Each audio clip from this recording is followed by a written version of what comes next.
When I first moved in, figuring out that it was rent stabilized, like I had to do all that work myself. Bushwick resident Tykeira Pride has spent nearly 6 years living in Bushwick, Brooklyn, and she knows firsthand how confusing the city's rent system can be. Contacting DHCR, getting the rent history in the mail, all of that took weeks and months of time that my landlords never thought to share with me. Pride eventually learned she'd been overpaying for her apartment.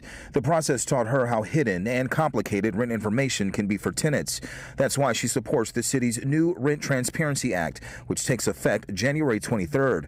The law, led by City Council member Sandy Nurse, will require buildings with rent-stabilized units to post clear signs in English and Spanish showing their status on how tenants can look up their rent histories. When tenants don't know if they're in a rent-stabilized building or in a rent-stabilized apartment, landlords often overcharge them, harass them, eventually kick them out, and then jack up the rent for the next tenant. Nurse says the goal is to stop those patterns before they start and to make rent information clear the moment someone moves in. We've lost over 130,000 rent-stabilized units, and that could be from them just coming out of the rent stabilization program, or most likely bad landlords who are harassing tenants. This is an opportunity to empower tenants with information, help them make sure they keep their rent low, and make sure they're not being charged an illegal rent. She says that the signs in building lobbies are just one step toward empowering tenants citywide with the knowledge they need to stay in their homes. The new law is drawn from the state's rent registration database for that unit and covers every year the landlord registered the rent.